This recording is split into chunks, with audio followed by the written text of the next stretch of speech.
Hello everyone and welcome back to a brand new video where today we return with round 9 of the F1 1998 career mode. Yes, we're back this weekend here for the Austrian Grand Prix. I can't believe we're already halfway through this series, and so far it's certainly had a lot of dramatic ups and a lot of dramatic downs. If you missed out the video that went live a few days ago from Canada, I would highly recommend going back and checking it out. And yes, we head towards Austria though this weekend. Things are looking pretty good still. Michael Schumacher now with a 14-point lead in the drivers' table. 4 drivers have led the Drivers' Championship so far this season between both McLarens and both Ferrari cars. We're still in P8 at the moment. It's a shame the team is also in P8 as we once again got jumped by Tyrrell last weekend. Still tied with Sauber. I think, we should outscore Tyrrell by the end of the year, but trying to outscore, your Saubers and your Stewarts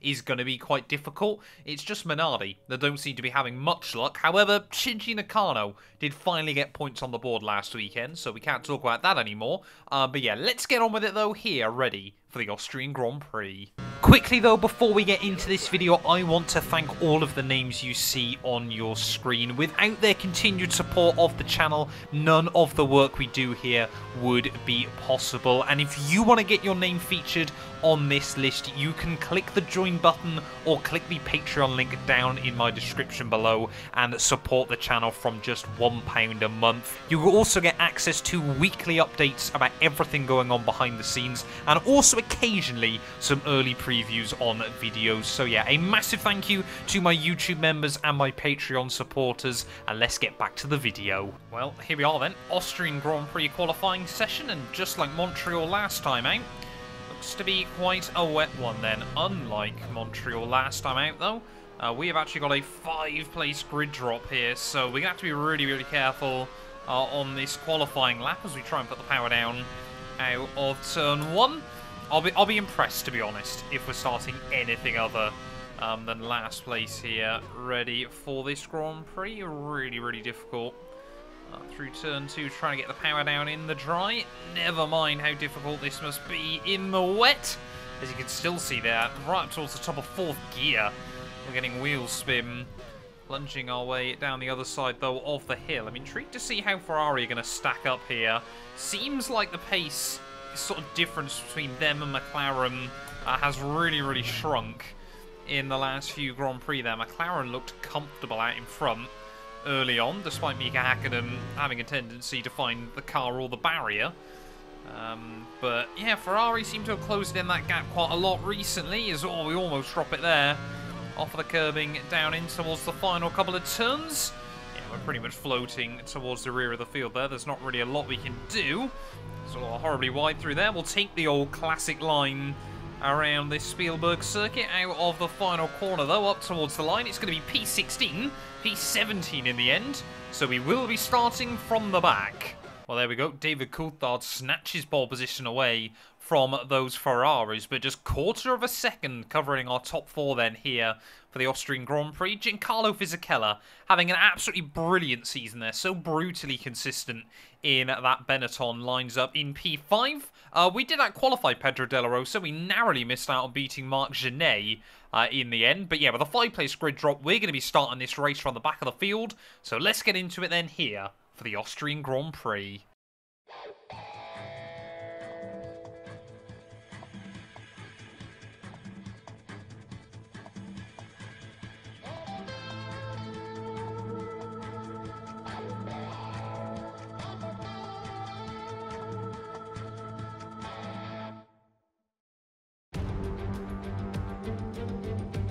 Good afternoon and welcome to Spielberg, and to a circuit that in one form or another has held every Austrian Grand Prix in the championship, except the very first back in 1964. It was at this race that John Watson lost a bet and his beard when he took Team Penske's only F1 victory in 1976.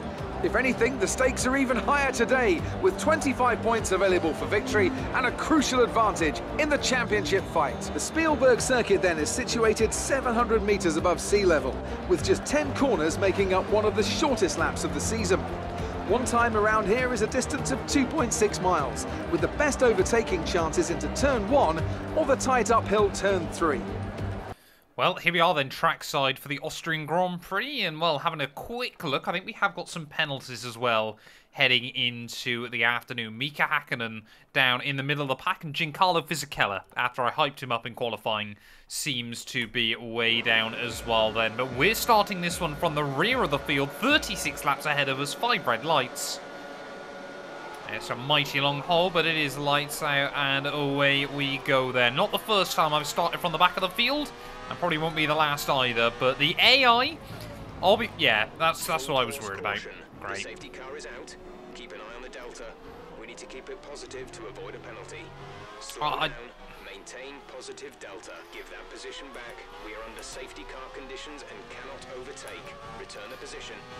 I didn't even get a chance to warn you all. The F1 2020, the AI here in Spielberg, were absolutely mental. So it looks like we've got a safety car on lap 1 then, as I think it's only my teammate Pedro De La Rosa who is out of the Grand Prix.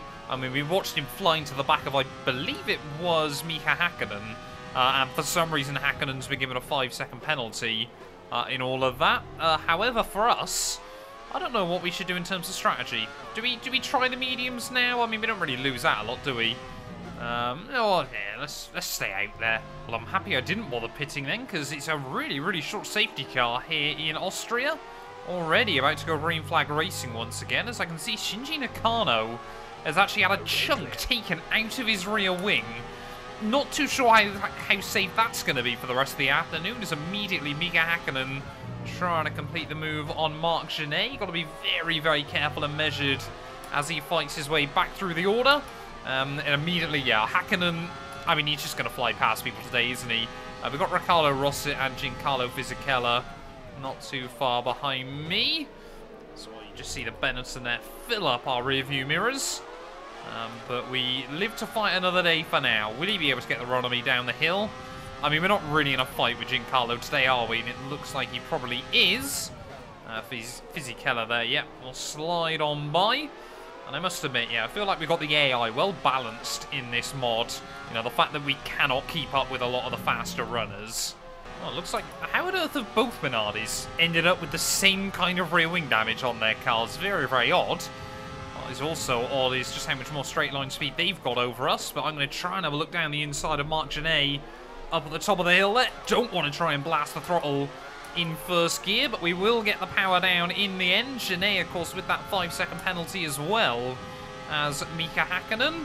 Whoa, Genet just moved around a little bit in the braking zone. Luckily, these cars so light, you can kind of flick it to the inside there and still try and get the car stopped. Oh boy, I miss these Formula 1 cars. They need to be much lighter again. The FIA, they're missing a trick. And we got another one. Your delta.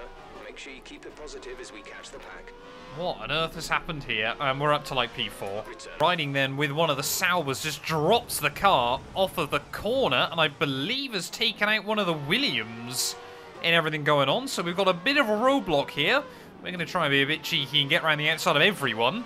But I think we've got to give quite a few places back. I mean, some of you might not like the fact, of course, that we made our way around so many cars in that incident, but to be fair, Hakkinen and Shinji Nakano have basically done the same thing here. We've re-emerged in P6 now of the Grand Prix, so 14 places in 4 laps. Well, if I remember correctly, F1 2020, I think, was the last F1 game where you had an unlimited amount of safety cars. So we might be in for a rather long afternoon here of just restart, crash, restart, crash. That being said, though, surely can't end up worse than Sepang did.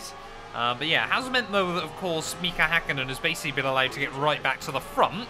Unfortunately, I'm going to be his first victim, then, as we make our way back in towards turn 1. And, well, often I'll try and fight another Formula 1 car, but, yeah, Mika, there's just no point in doing that one. But yeah, we've got Nakano and Rossit, though, still behind me, as Fisichella still trying to carve his way through. That Minardi, I must admit, is looking very racy today. Seems to suit this circuit pretty well. So we'll try and not make contact with him off of the corner. As Shinji there will move up into P7. He's got to be careful, he might get a nosebleed running up that high. So we'll try and return the favour. Oh, Shinji Nakano there kind of moved down on me and spotted it at the last second and thought, maybe we might both lose a wheel in that. So we'll re-inherit P7. Still want to see some faster cars making their way back through. Next up then, yeah, Giancarlo Fisichella in that Benetton. Again, stage vu, this, down the inside he'll go. Again, probably not really my fight to have. Well, I'm hoping we might have dealt with a lot of the craziness early on in this GP. Shinji Nakano now trying to defend from Alex Wirtz behind me. However, my pace against Jan Magnussen, a lot more competitive than I thought it would be here.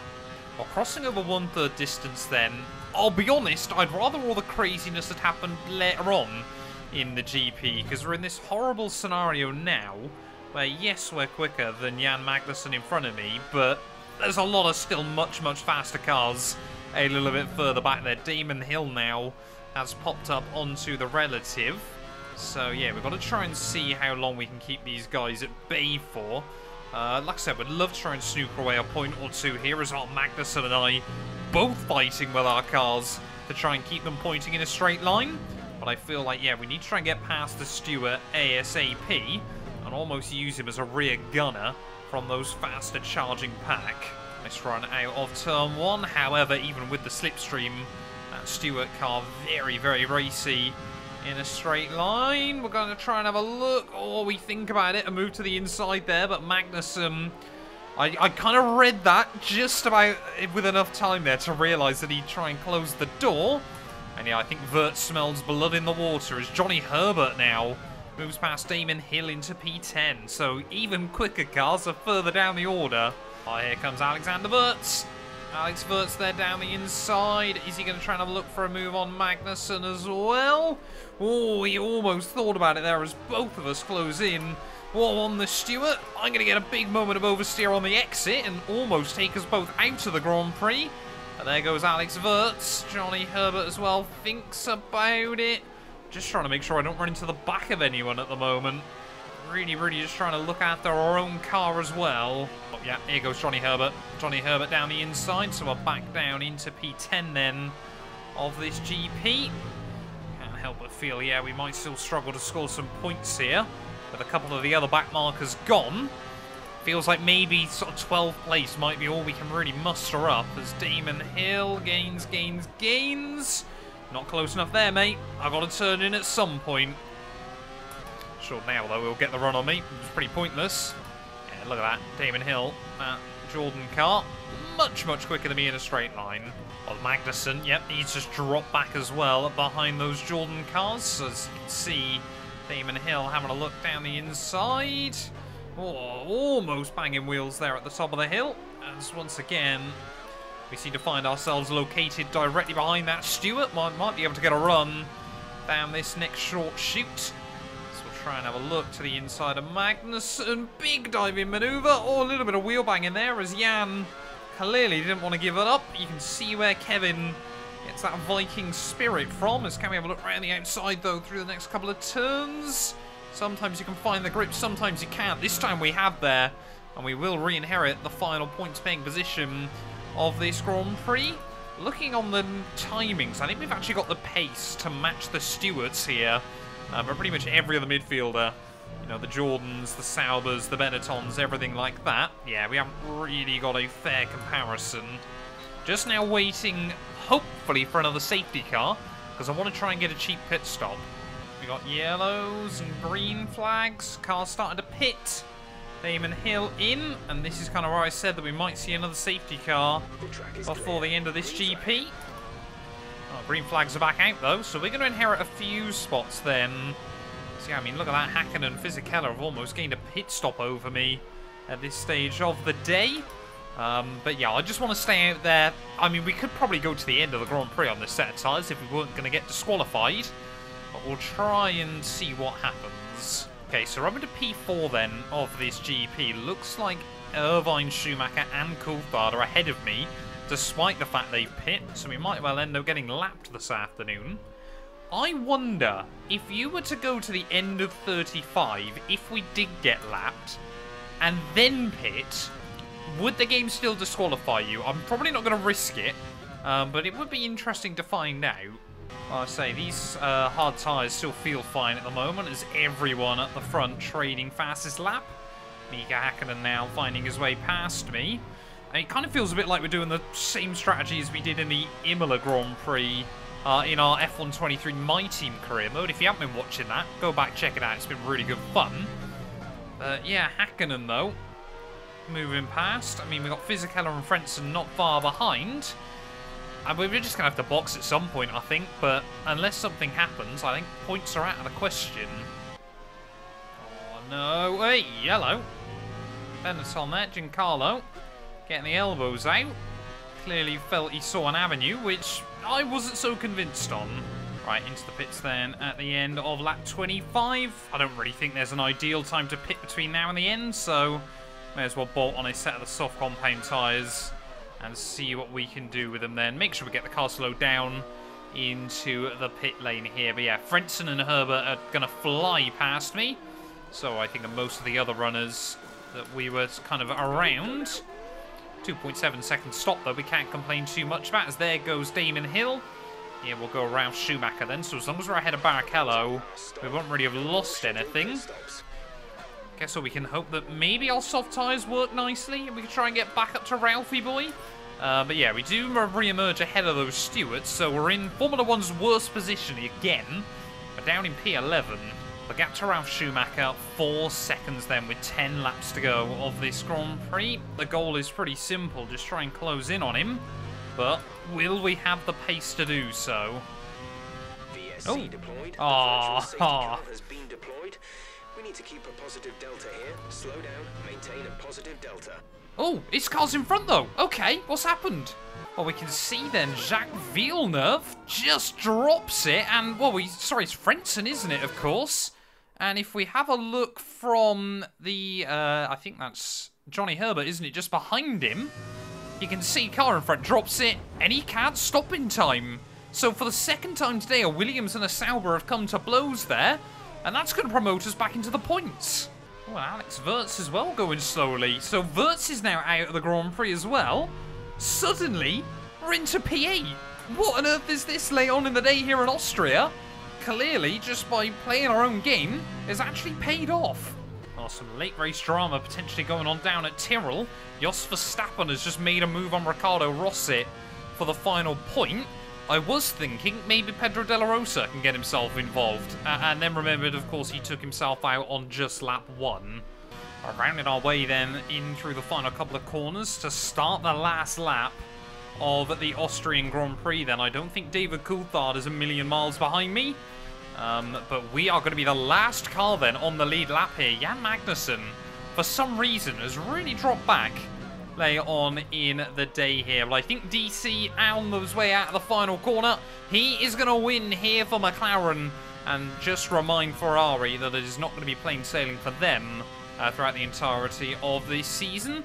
Jan Magnussen now seems to have dropped behind Barrichello and Jos Verstappen late on in the day. So I believe it's going to be the other Stewart and the Tyrrell then that are going to pick up the final points paying position. Big payday for Jordan, who get their cars home in 6th and P7 there. And I can only assume once again, of course, Giancarlo Fisichella just always seems to be best of the rest still at the moment. He has got some phenomenal pace in this series there, but pressure's off for us on this final lap as we make our way around these final few corners then.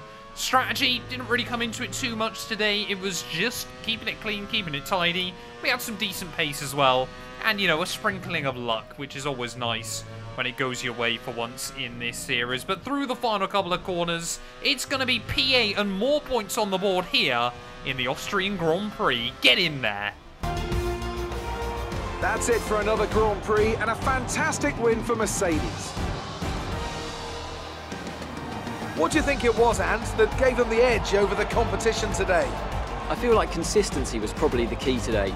There's being quick, and then there's being quick lap after lap after lap. If you can do that, you can capitalise on other people's errors without making many of your own. And that's an approach that can push you a long way up the field. Mercedes are on top form once again after an excellent race weekend. It's great to see them up on that podium once again.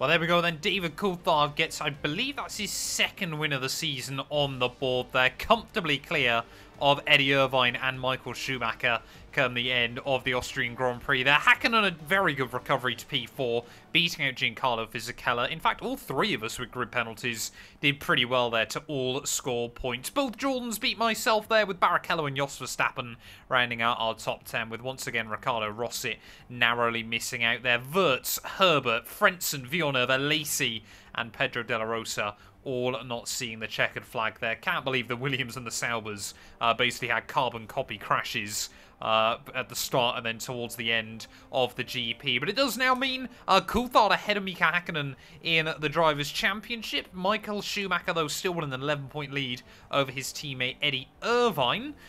We are still in P8 there. We get jumped by Damon Hill, but we jump Jean Alesi. And still, you know, to be honest, I'm very happy with the points we've been able to score so far this season there. We're in a really, really tight battle with a lot of drivers there. Pretty much Jacques Villeneuve all the way down to Alexander Wirtz. As we have a look further down the order, though, yeah, still no movement towards the bottom of the table. Arrows, though, we do jump back past Tyrrell into P7 then, so 1 point ahead of them, 2 points back behind Stewart there as Jordan try and push up towards Williams. Benetton could be looking for a comfortable P3 here as well, pretty much courtesy of Giancarlo Fisichella and his mighty consistency that has reigned supreme so far this season there. Ferrari still with a 32-point lead over McLaren as well. But thank you all so much for watching this video. If you have enjoyed, please do make sure to leave a like, get yourself subscribed, and we'll return very soon when Formula 1 heads, I believe,